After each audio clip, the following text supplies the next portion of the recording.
بسم اللہ الرحمن الرحیم۔ کیا خاوند اور بیوی کپڑے اتار کر سو سکتے ہیں؟ میاں بیوی کپڑے اتار کر ننگے ہو کر ایک ساتھ سو سکتے ہیں یا نہیں؟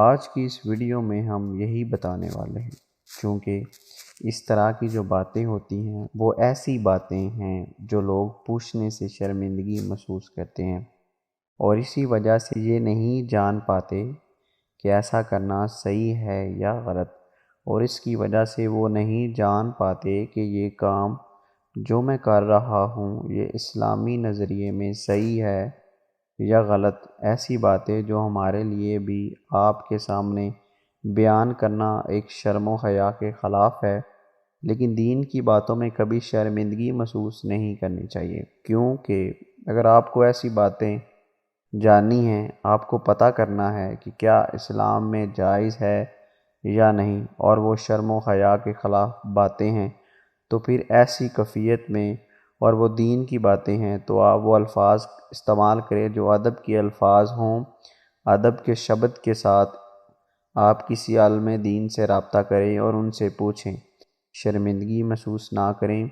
دین کی باتیں پوچھنے میں کبھی بھی شرمندگی محسوس نہیں کرنی چاہیے۔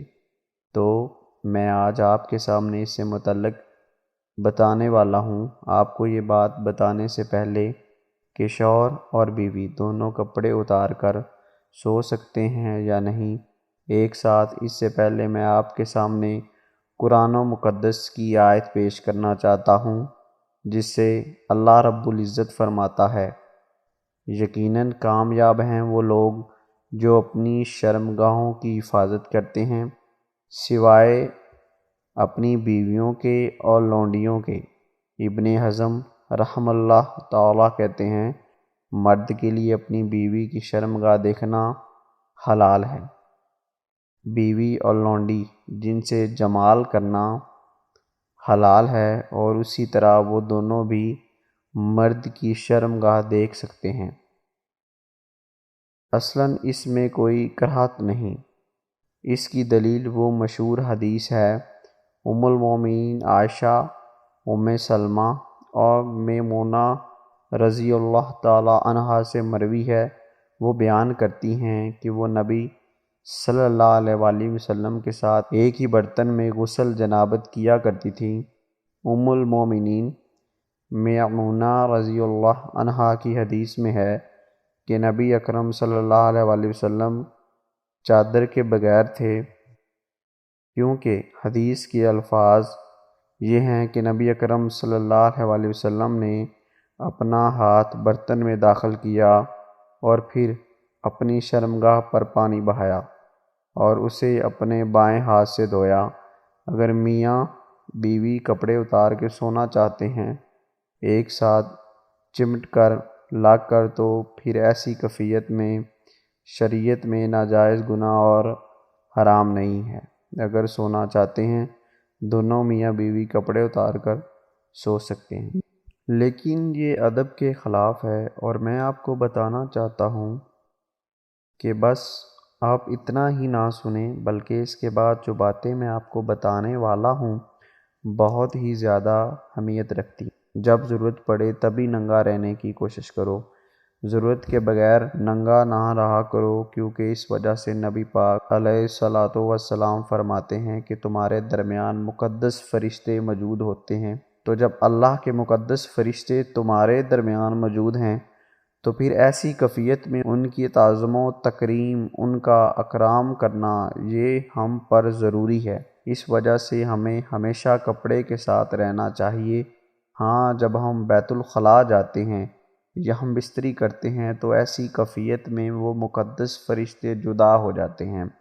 پھر جب ہم دوسرے کام میں لگ جاتے ہیں، جیسے عام طور پر جو کام کاج کرتے ہیں، تو اللہ کے مقدس فرشتے وہ ہم لوگوں کے درمیان ہی رہتے ہیں۔ تو حیا کی وجہ، ادب کا تقاضا یہی ہے کہ بغیر ضرورت ننگا نہ رہا کریں۔ محترم ناظرین، شوہر اور بیوی ایک دوسرے کے ساتھ ننگے ہو کر سو سکتے ہیں، کوئی حرج نہیں، لیکن میں نے کہا تھا یہ ادب کے خلاف ہے۔ لیکن اگر آپ چاہتے ہیں کہ ایسا کوئی طریقہ ہو جو ادب کے خلاف نہ ہو، تو ایک طریقہ میں آپ کو بتاتا ہوں اس طریقے کو اگر آپ اپنائیں گے تو ادب کے خلاف بھی نہیں ہوگا اور یہ سب سے اچھا طریقہ ہوگا۔ سب سے پہلی بات آپ یہ جان لیجئے کہ ہم بستری کرتے وقت اتنا ہی کپڑا اتارنا چاہیے جتنے کپڑے اتارنے سے ہم بستری ہو جائے۔ لیکن اگر کوئی انسان ننگا ہو کر سونا چاہتا ہے، پورے کپڑے اتار کر ہم بستری کرنا چاہتا ہے، تو جو طریقہ آپ اپنائیں گے تو وہ ادب کے خلاف نہیں ہوگا۔ وہ طریقہ یہ ہے، میاں بیوی ننگے ہو کر سوئیں تو اپنے اوپر کوئی کپڑا اوڑھ لیں، اپنے اوپر کوئی چادر وغیرہ رکھ لیں۔ اگر ایسا آپ کرتے ہیں تو یہ سب سے اچھا طریقہ ہے اور ادب کے خلاف بھی نہیں ہوگا۔ میاں بیوی کا اسلام کے مطابق ہم بستری کرنے کا طریقہ اور کپڑے اتارنے کا کیا حکم ہے؟ باوضو سوئیں، پیار محبت اور دل لگی کی باتیں کریں، بوسہ وغیرہ کے ذریعے تحریک پیدا کریں۔ تمام کپڑے اتار کر بالکل برہنہ نہ ہو جائیں، بقدر ضرورت کپڑے اتاریں، اور اچھا یہ ہے کہ ہم بستری کے وقت اوپر سے کوئی چادر وغیرہ ڈھانپ لیں۔ ماہواری کی حالت میں اور پیچھے کے مقام میں صحبت ہرگز نہ کریں، ایسا کرنا سخت گناہ ہے۔ مباشرت کے وقت یہ دعا پڑھ لیں جو آپ کی اسکرین پر شو ہو رہی ہے۔ دعا یہ ہے کہ اللہ تعالی ہم سب کو شریعت کے مطابق زندگی گزارنے کی توفیق عطا فرمائے اور ہم سب کا خاتمہ ایمان پر فرمائے۔ ناظرین، نماز قائم کرو۔ نماز پڑھنا ہر مسلمان مرد اور عورت پر فرض ہے۔ اللہ تعالی ہم سب کو 5 وقت نماز باجماعت ادا کرنے کی توفیق عطا فرمائے۔ آمین ثم آمین۔ محترم ناظرین، کمنٹ باکس میں اللہ تعالیٰ کے 99 ناموں میں سے ایک نام ضرور ٹائپ کریں۔